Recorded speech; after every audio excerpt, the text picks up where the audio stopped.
I'm Dave Lockwood. I'm the Extension Fruit and Nut Crop Specialist in Tennessee. I tell people I work with all the fruits and nuts in Tennessee. So thank you for coming. I also work in Georgia, the apples and bunch grapes. But we're going to talk about fruit varieties and planting.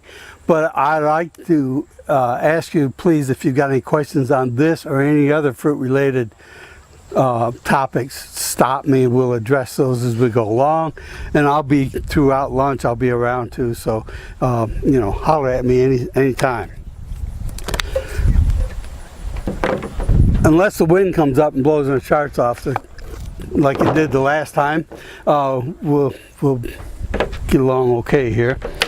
One of the things when we start looking at fruits for home or for commercial operations, what are you going to grow? That, to me, you want to have something that's as sure a bet as you can get, and so what I've tried to do is mention some of the crops that we see growing, and we'll comment on those as we go through.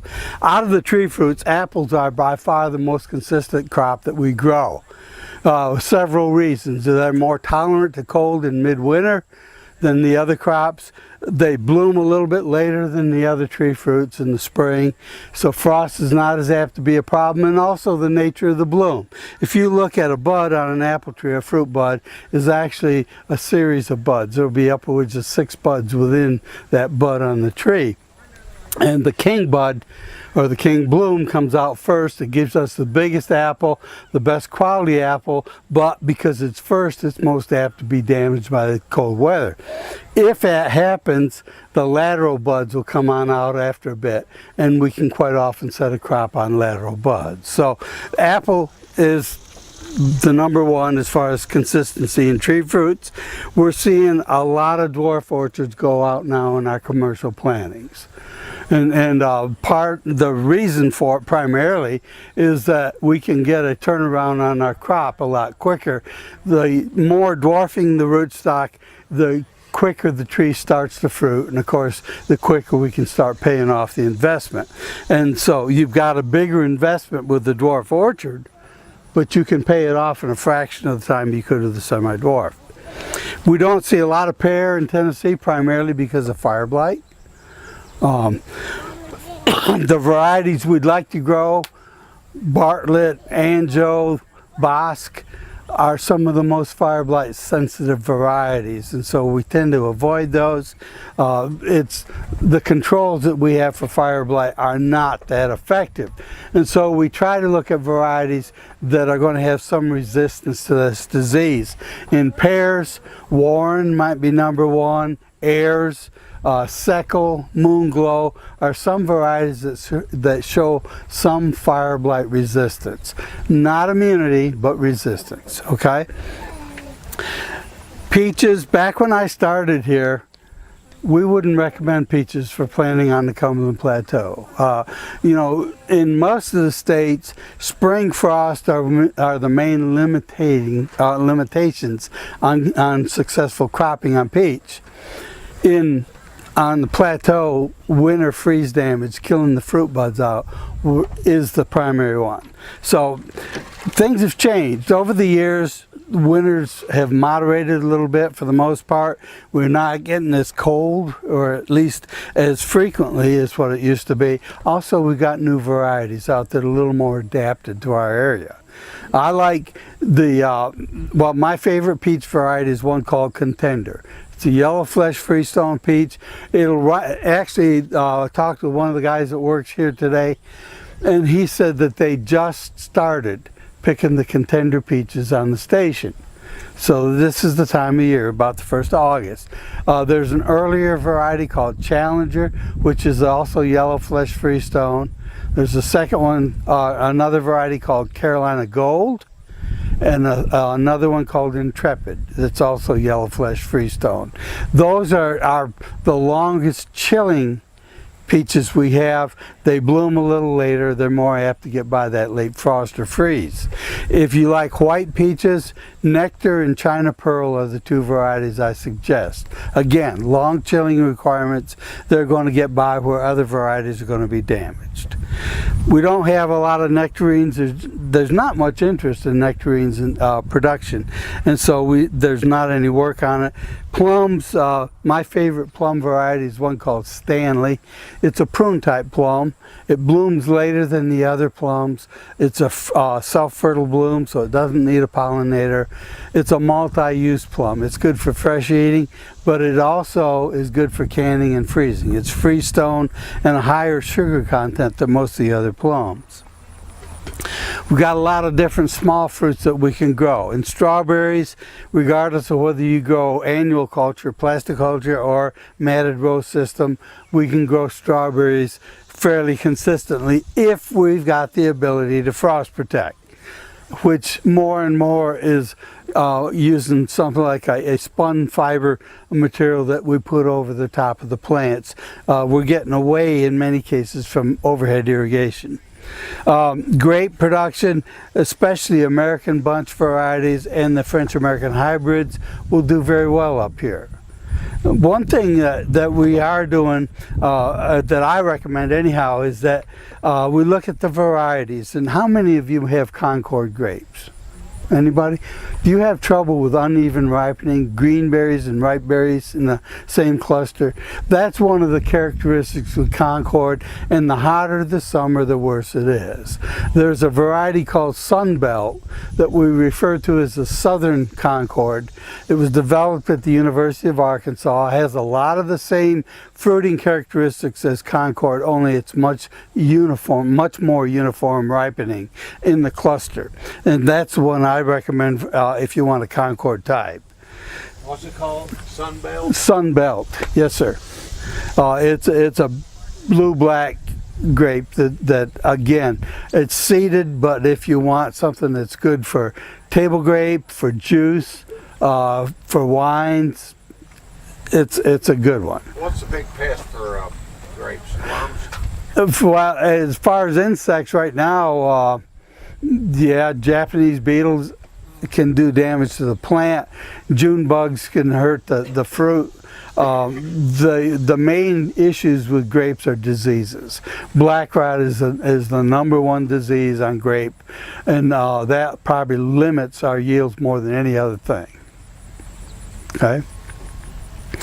We grow a lot of blackberries, and actually right now we're in pretty good shape with the numbers of varieties. If you like thornless blackberries, I suggest Natchez, Washita, Osage. They're all out of the Arkansas program. They're good quality fruit, big berries, and they do very well up here. There's another one called Triple Crown that's a USDA release out of Maryland that will do well here in addition.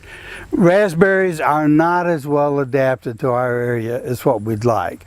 Raspberries are cool season crops. And definitely our weather could not be considered cool.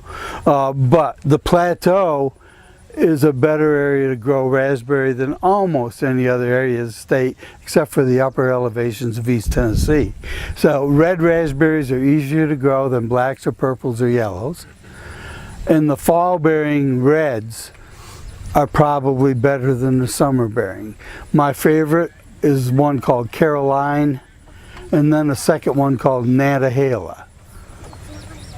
Was there such a thing as seedless blackberries? No, sir, not yet.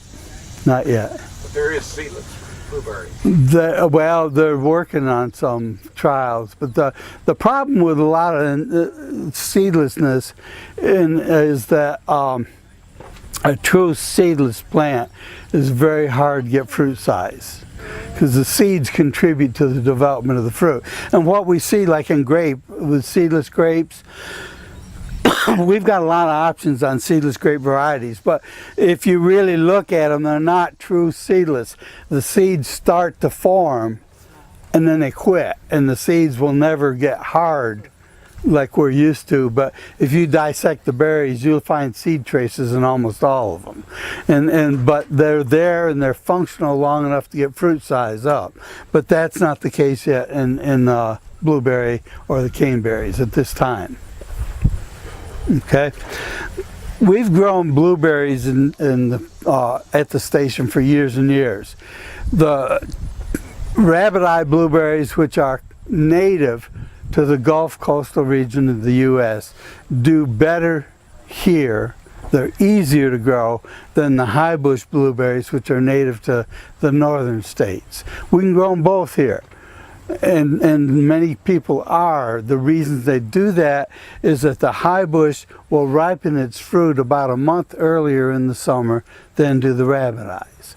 And so by having both, we can have ripe field grown blueberries over a 10, 12 week or more period in the summer. In fact, we can go and harvest rabbit eye right up to frost in some years.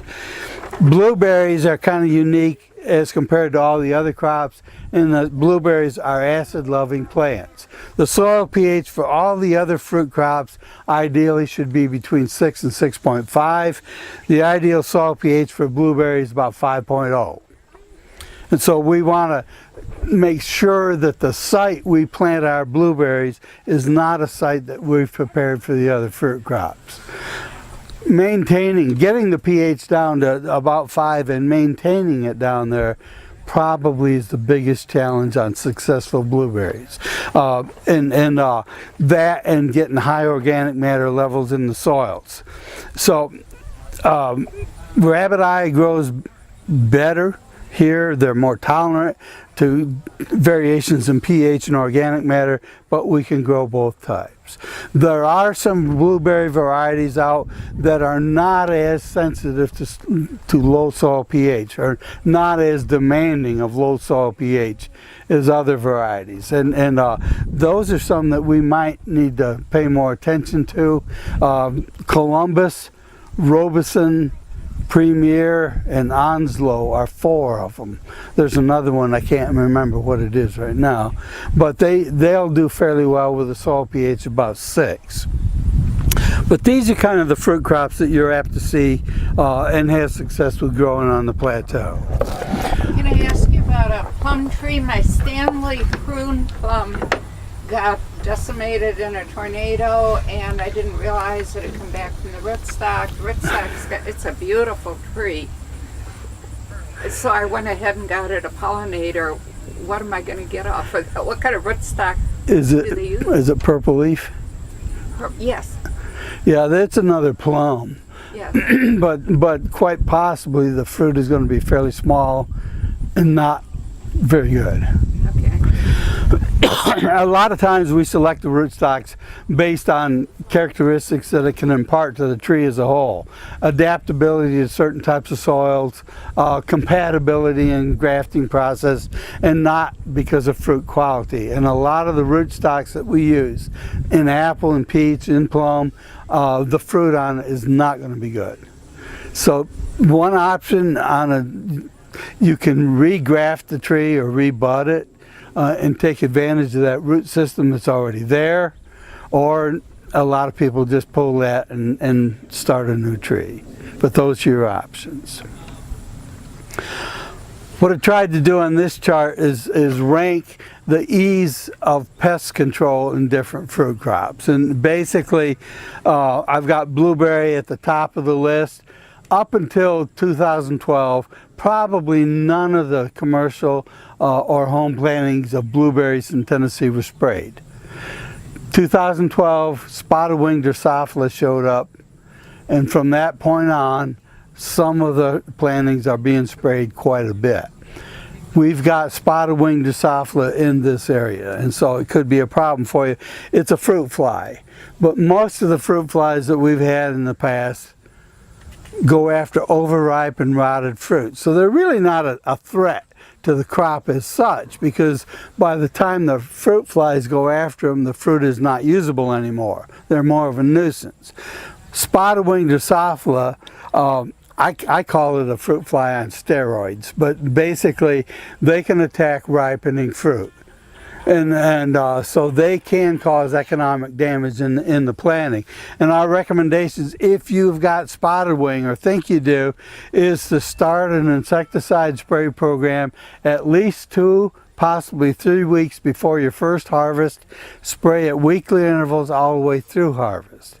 And if it rains, go back and spray again. And we do have some effective insecticides that can be used, and use other cultural practices along with it, like frequent harvest, not allowing fruit to get overripe in the planting. Those, if we put those together, we can control spotted wing. If we let it get ahead of us, we cannot control it. Now, the reason I've got apples down at the bottom, the hardest to grow, is that depending on the varieties, we're starting to pick apples over a longer period of time than ever, because many of the new varieties are late maturing. And so if we start at Lodi season, we'll be picking apples from late June to early July all the way up into November now. And so we've got a lot more time for these fruits to contend with insect and disease problems. And that's why they're at the bottom of the list. You reckon that, well, what's the best early apple? Do you ever have a recommendation? By early, what are you thinking about? Well, The best, in my estimation, the best early apple, and up here it's going to be early August, is Molly's Delicious. what delicious? Molly's, M-O-L-L-I-E', delicious. It's not a red delicious apple, but it's a good early apple. It sizes well, it stores fairly well, it's really tasty. Gala is pretty good. Before Gala harvest, for the most part, most of the varieties are soft apples. They don't store well. They tend to be tart.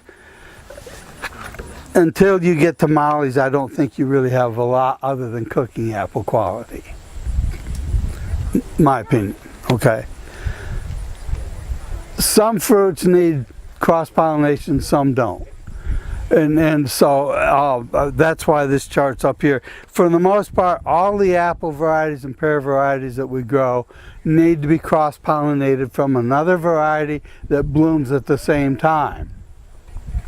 An apple gets a little bit more complicated than that, so it depends on what varieties you've got. Some apple varieties like Mutsu, also called Crispin, Winesap, are sterile pollen varieties. They won't pollinate anything. Most apple varieties are what we call self-sterile. They won't pollinate themselves, but they will cross-pollinate other varieties that bloom at the same time.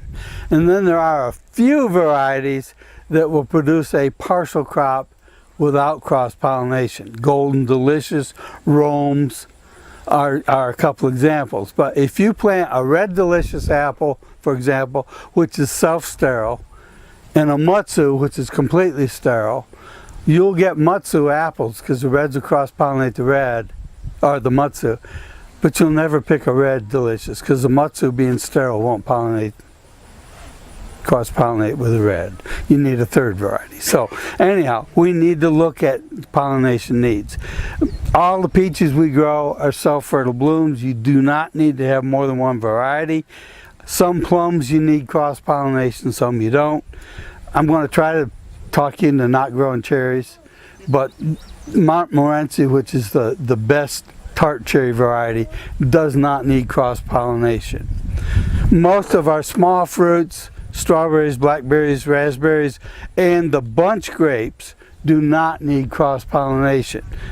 We don't grow muscadines on the plateau because of cold injury. Some of those varieties do need cross-pollination because some of them only have female flowers. Blueberries, rabbit-eye blueberries, we recommend cross-pollination.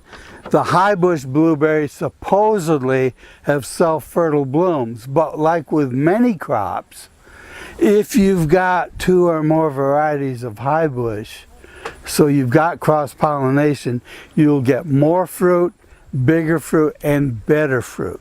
So cross-pollination, as a general rule on a lot of fruit crops, is very desirable.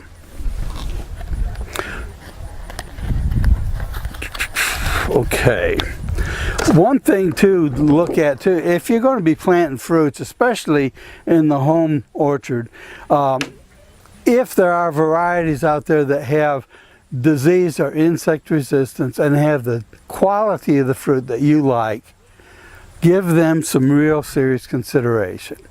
Apples are ahead of the game in that they're, over the last 25 years or so, there have been in excess of 20 varieties of apples that have been developed showing resistance to some of the more common diseases that hit apples.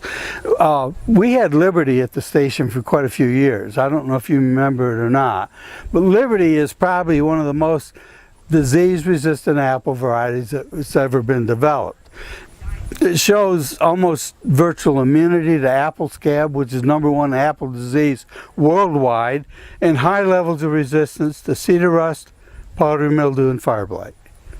So there are a lot of different apple varieties that are not listed here to consider. And there are some old varieties that have been around forever, like Arkansas Black, that also show resistance to some of the diseases. But look at that characteristic. In peach, Contender, I mentioned that as one of my favorite varieties. Contender is the only variety of peach out there that the breeders say may have some resistance to brown rot, which is the most serious disease of stone fruits. So we're looking at natural resistance to help us grow fruits without having to spray a lot or have high levels of losses. One of the things that you see with fruits, and it's fairly, well, it's pretty normal, but depending on the fruit, there's going to be a period of time between when you plant that crop and when you pick the first fruit. And that will depend on what type of fruit it is, whether it's on a dwarfing stock or not in the case of apples. But it could be 2 to 3 years like dwarf apple. It could be upwards of 4 years like we see on some of the grapes. If you should happen to grow an old standard apple tree, that is no dwarfing at all, it could well be 6 to 8 years or more depending on variety between the time you plant and the time you get the first crop. What you do caring for that crop in those non-productive years will set the baseline for the crops that you have throughout the rest of the plant's life. And so you can't just set a crop and walk away from it until it starts to fruit, because you're going to compromise the performance of that crop throughout its life. Another thing this chart shows is what kind of yield could you expect off a tree. A dwarf apple tree, depending on variety and which rootstock, 1.5 to 2 bushels per tree. Not much. But if you had an area the size of this tent that you could plant apples in, if you went with dwarf apples, you could put between 20 and 25 apple trees in this area. And you could have apples that ripened all the way from that late June, early July on up into November. Not a lot of fruit from either any one tree, but a lot of different trees giving you fruit over a long period of time. This is good information for the most part, because I'll see this in homeowners. I can remember one place I went to where they'd put out, I don't know, it was 10 or 15 new apple trees, semi-dwarf trees, and I asked them what they were going to do with their fruit, and they said, we're going to use it. Well, at 6 to 8 bushels per tree, I said, what are you going to do with 80 to 120 bushel of apples, which is what they were looking at. Well, they hadn't thought about that. So it's nice to know what to expect, because when you set out that little tree, it's hard to imagine it being at the point where it's going to give you that much fruit. Yes? When we came here 43 years ago, dwarf trees were not something we wanted to plant on the plateau. So has the rootstock changed? The rootstock has changed. The training systems have changed, yes, and the biggest changes come in the rootstocks. We've got a series of rootstocks that show fairly broad disease resistance that we didn't used to have. Yes. Well, I think they used to tell us that it was because they bloomed too early. It was the late frost that would get into the, burst the... We can be as consistent with them as we can the regular ones. Okay. Yeah. Good. So, anyhow, so this kind of gives you an idea. Pardon? Pawpaw. Pawpaws will grow here, yes, sir. Yeah, we don't have any variety recommendations. There are varieties, quite a difference among varieties. And some of the natives are very good, but as a rule, the commercial developed varieties are going to have better qualities, but I don't have a listing of those. Kentucky State University has a good pawpaw program, and they're probably our best source of information right now on that crop. Do you Yes. need a pollinator for pawpaws? You do better with it. Yeah. Do you have a problem with pawpaws, losing their fruit due to, frost or anything, or are they pretty hardy? They're fairly decent. I mean, that's one of the problems we have in Tennessee as a rule. Is we're going to lose fruit where other parts of the country might not, partly because of the fluctuations we see in our temperatures and so on, and the ability of the trees to tolerate the differences in cropping. But so it's kind of hard to give you a blanket answer on that. We had, what was it, 3 years ago, I guess it was, we had 3 situations, 3 nights in January where we had over a 50-degree temperature differential within 24 hours. When you have that kind of a temperature fluctuation, you're going to lose crops, you're going to lose plants. And so that's one of the challenges of growing fruit here. So this is my don't plant list. What I would try to dissuade you from growing sweet cherries. We used to have a sweet cherry orchard on the station many years ago. It died. Cold injury, canker diseases, combination of both takes them out. Tart cherries do better than sweets, but still, if you plant tart cherries, the birds are going to love you, and they're going to pick your crop about 24 hours before you pick it. So, apricots, I get a lot of people who want to plant apricots, and I can understand it. I'm from upstate New York. We grew apricots, and we cropped them every year. I went to University of Georgia. In Middle Georgia, they grow apricots, crop them every year. We don't. And it goes back to the chilling requirement of the plants. Most of the apricot varieties that I'm familiar with have had all the cold weather they need by about Christmas every year. And so if we get a warm period in January, early February, that plant starts to come out of dormancy and it becomes much more sensitive to cold, and we don't get cropping. Likewise, plum cots, pluots, and aprium, which are apricot plum crosses, all are low chillers. I would not recommend them here. Figs, unless you want to take special precautions to get the plants through the winter, I wouldn't fool with them. Japanese persimmons, beautiful fruit, you're going to have trouble here. We can grow them in parts of West Tennessee okay. You're not going to grow them okay up here. Same with kiwis. So that's another crop that I would leave to somebody else to grow. And you say pears generally don't do well here? The fire blight is the limiting factor on pear. We can grow some pear varieties, some pretty good ones. They bloom, pear blooms ahead of apple, so frost is more of a threat with them. And fire blight is a big issue with them, because most of the pear varieties can be quite sensitive to fire blight throughout the bloom stage. Okay. You have kiwi growing in the vegetable garden there at the UT Gardens in Knoxville, don't you? Yeah, but they're a bunch of weird people in Knoxville. No, That's why I couldn't get any information on them. no, They keep looking at me like this.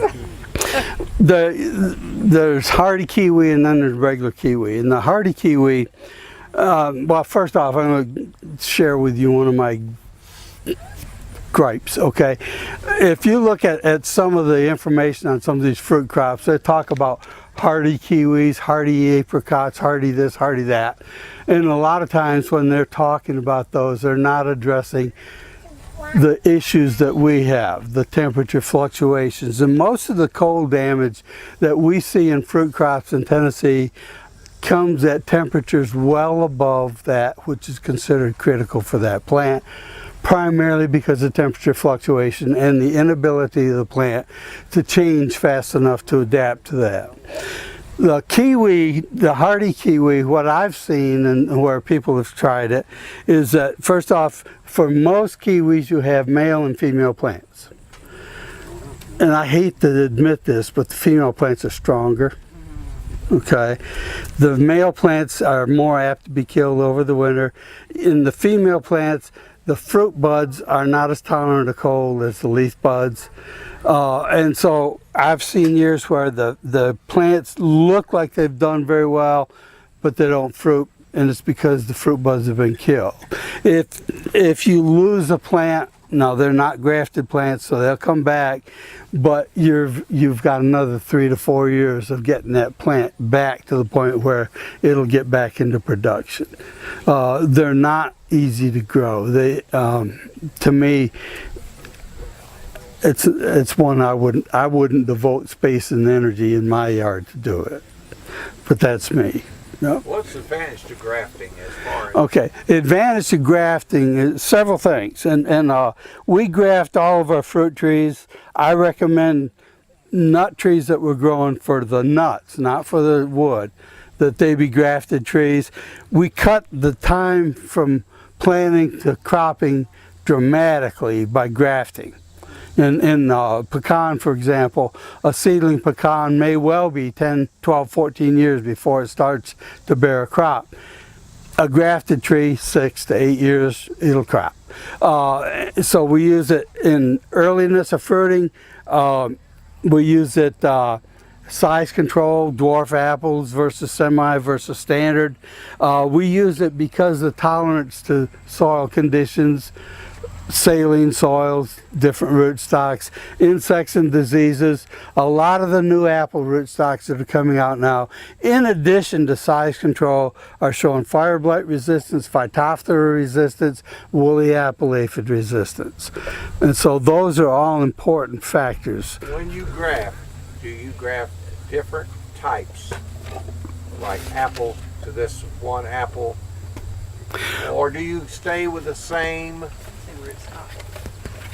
If we have on the apple, now the rootstocks that we use for apple are all malus, they're all apple.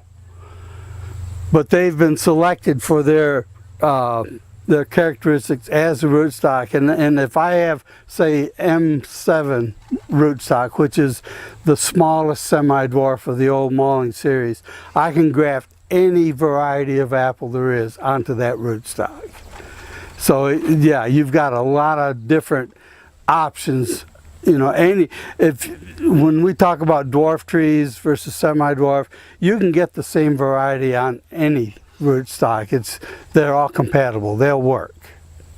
But you just can't mix fruit. You can't mix fruit. I used to say you can't graft a pear onto an apple. Somebody did it and showed it to me, but it's very seldom it's going to take. We do use peach on plum a lot. In fact, many of the new rootstocks that we're looking at for peach are actually plum hybrids. And the reason for that is they're resistant to oak root rot, which is a primary killer of peach, and further south, also resistant to, or will tolerate wetter ground. So, but they're prunus. So you can't graft a malus on a prunus or vice versa. You got to stay pretty close. Yeah. So, okay, so let's talk a little bit about planting. First off, and part of what I see when I go out and look at new plantings, a lot of people think that the bigger the tree they plant, the faster the tree is going to start to bear fruit. It's not that way. In fact, quite often it's inverse relationship. I do not like big trees. They're harder to handle. They're more expensive. They generally are not going to fruit as early as a smaller tree, and by planting a smaller tree and pruning it, I can build the tree framework the way I want it. and you can't do that with a big tree. So a big tree is not really better than a small tree. And if you look at what does the commercial fruit grower want? In peaches, a peach tree that's 30 to 36 inches tall is the #1 peach tree from commercial growers. If they can't get that size, they'll drop down and get a 24 to 30 inch tree before they go bigger. And a lot of the trees I see in garden centers, 6 foot, 8 foot tall trees, you know, they're rejects from commercial planters. They don't want those. So I like small trees. Do you need to order from a local nursery? No. In some cases, that's where you can get some really good trees. You know, if I were ordering peach trees in Tennessee, I doubt if I'd go any further than Middle Tennessee, because we've got some nurseries that do a wonderful job on those trees, and they have a tremendous selection. In fact, over 90% of the peach trees planted in the Southeast come out of Warren County. So, you know, why go elsewhere? But if I want to get a certain variety and a certain rootstock on, say, on apple, I probably cannot go to Middle Tennessee and get that. Instead, what I'll have to do is order it from a nursery maybe in Washington State or Michigan or New York. You know, if I wanted Pink Lady on Geneva 935 rootstock, I'm not going to get that in Tennessee. We're going to have to go to a nursery that really focuses on that type of plant. If they do their job right, their trees will grow as well here as one that was grown just down the road. Okay. With peach or apple, is there anything you need to do to the ground preparation-wise, you know, when you're planting? What the ideal scenario on any fruit crop, any crop actually, regardless of whether it's fruit, vegetable, agronomic crop, whatever, is get the site ready before you plant. And so what I talk about in fruits is soil test, soil test, soil test. Look at the pH, look at the phosphorus, potassium levels of the soil, modify that based on soil test results. What kind of vegetation? Do you have noxious weeds in the planting? Get rid of them before you plant, because it's a lot easier. Your options are a lot greater. Get the ground ready to go before you ever plant. Blueberries, get that pH down, get the organic matter down, build raised beds. All of that's pre-plant stuff. The success or failure of that fruit crop generally is going to be determined before you ever put the plant in the ground. So yeah, what you do in advance of planting is going to determine the success you have with that planting. And all of that comes before we're worried about this stuff.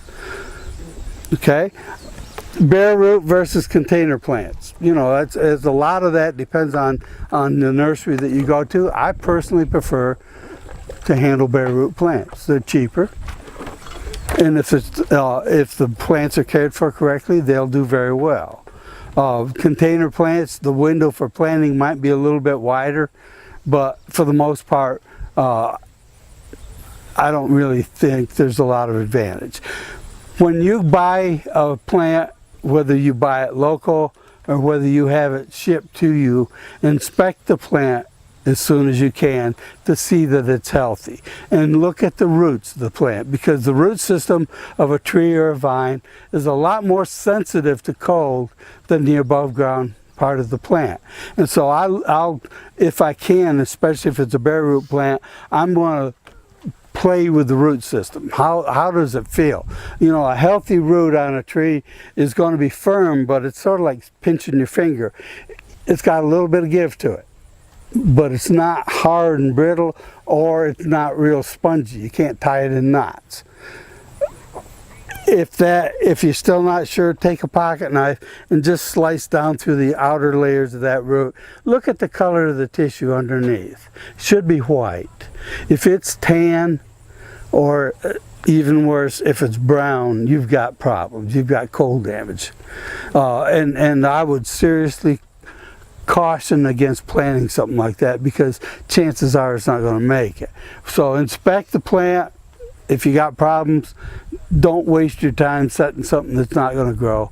get back in touch with the nursery, and hopefully they can adjust and get you good material. Keep the roots of the plants moist and cool and not real hot before you plant. Don't let the roots freeze. The top of the tree might tolerate 10, 20 below zero. The root system of that same tree is going to be damaged in the mid-20s. So protect them.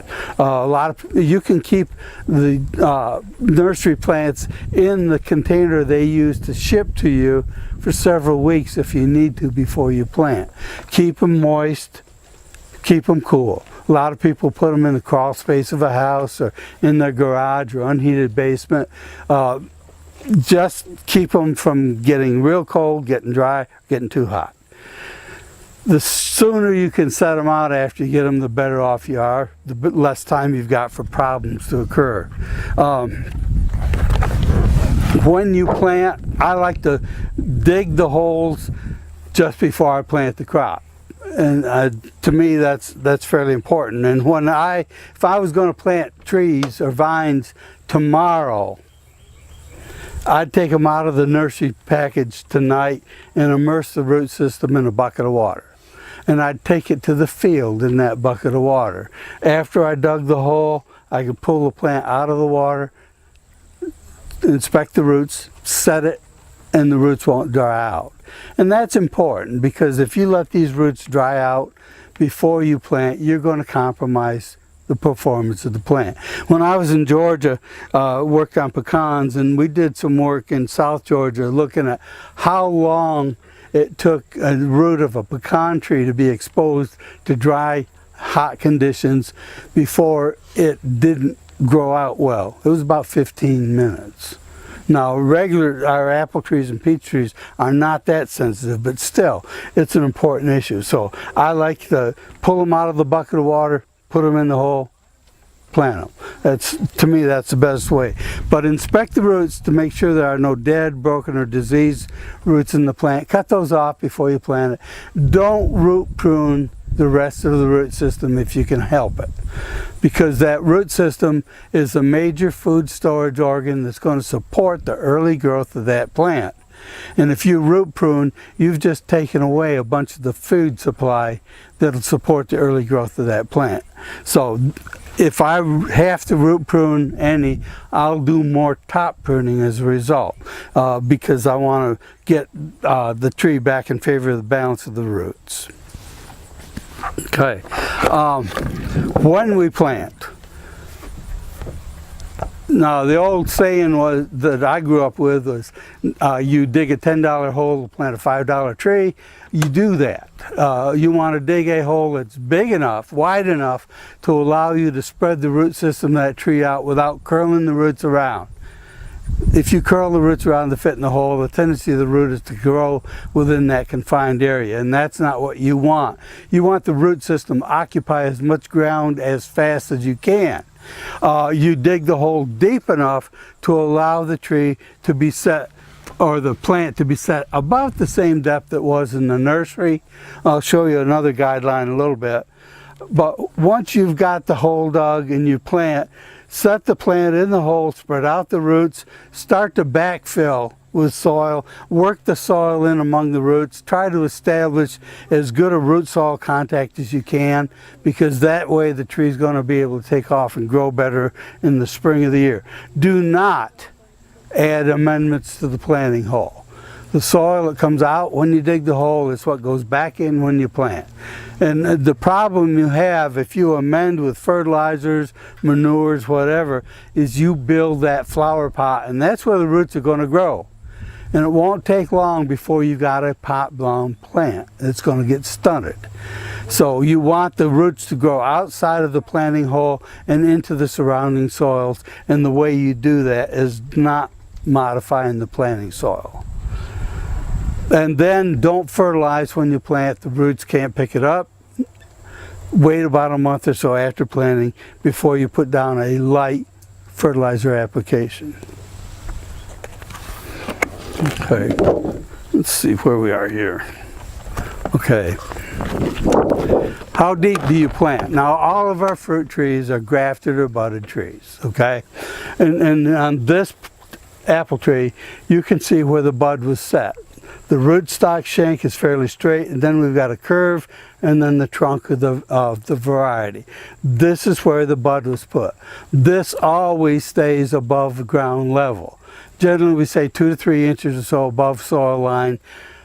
The problem you run into, if you plant too deep, the plant may not survive.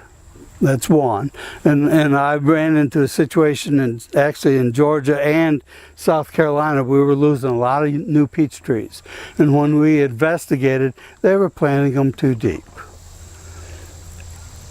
Another thing, if you plant them where the graft or bud union is covered with soil, they're apt to root above the graft union, and you lose the effect of the rootstock. So you plant that dwarf tree, if it roots up here, you no longer have a dwarf tree.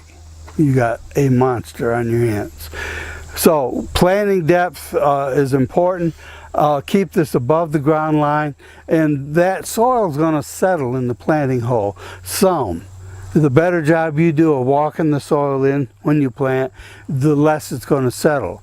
But when you backfill the hole, you want to have the soil around the tree at the same height, or maybe just a hair higher than what the ground is outside. And this just shows, again, this is where the bud was put in, the rootstock and the variety. And here we just show, again, planting the tree, walking the soil in to firm it, to help establish better root soil contact. Here's the graft union. Dwarf apple trees don't stand up by themselves. So at the time we plant the tree, we plant a support structure. It may be a post, it may be a trellis. But you want to support that tree right from the start, because if a tree starts to move in the soil, the roots are going to break on those trees. And of course, then the tree is going to decline. The better support we have, the earlier the tree is going to bear, and the easier it's going to be to handle the tree. Okay. What about mulching? Now, if I were planting blueberries, I'd mulch, because blueberry has a shallow root system. It doesn't have root hairs, so it's not very competitive as far as picking up moisture and nutrients. And if you've got grasses or weeds growing around that young plant, the blueberry plant is going to lose. So mulching will stabilize the temperature in the root zone and the moisture level in the root zone. It'll also suppress grasses and weeds. Some of the research, and we did it here, we did a study here and 2 other experiment stations on different mulching regimes on blueberry. And in every case, whatever mulch we used, we had better survival and growth than where we didn't use the mulch. So with blueberry, it's important. I don't like mulches as a rule. They do give you better soil moderation in soil temperatures and moisture. They do compete or knock out weed competition, but they provide a habitat for voles. And we lose a lot. We probably, in the United States, we lose more fruit trees to voles than any other one thing. And so by having bare, firm soil around the base of the tree where the voles do not have any protection from predators, they'll avoid that area, and you can lessen vole damage. So mulches can be a problem there. If you've got a mulch directly up against the base of a peach tree, I guarantee you're going to have borers in the trunk of that tree. If you got an apple tree with the mulch right up against it, you're going to have probably Phytophthora or crown rot is going to be an issue. You may also have woolly apple aphid issues. So I like to have bare, firm ground where the sun can shine right to the base of the tree, where when you spray the tree, you can spray all the way down to the ground. If you're going to mulch, pull the mulch back away from the base of the tree at least 6 to 8 inches or more. Mulches are nice in that they keep us away from, keep the weed eater away from the base of the tree, but the other things about it are not so nice. So it may well be that rather than using a mulch, you might want to put a guard around the base of the tree to protect it. I don't like the black plastic guards. They kind of go against the what we're looking for in a tree. White is fine. White reflects sunlight, keeps the trunk of that tree a little cooler. My favorite guard for wildlife protection, though, is 1/4-inch mesh hardware cloth. And I'll put it around the base of the tree, big enough around so that the tree can grow for several years without girdling it. And the guard will go from 1 inch or 2 inches in the soil up to about 12 to 18 inches above ground for protection against surface feeding voles and rabbits primarily. If I want to paint the trunk of the tree for winter freeze protection, you can paint through those guards. You can spray through those guards. That, to me, that's my favorite type of guard. That's, Is voles and moles related? no. Moles are surface feeders, are not surface feeders. They tunnel near the surface of the ground. They're after insects. Voles feed on vegetation. And this time of year and throughout most of the year, they're going after the fleshy succulent roots on grasses. As you get into late fall and winter, the regular food source is not available. They're going to start going after woody roots, your fruit trees, your small fruit crops, and they're going to cause problems. So voles and moles are two entirely different things. From a fruit production or tree growth or vine growth, moles aren't causing us a problem, other than they can make the ground a little loose. Voles are causing us a lot of problems.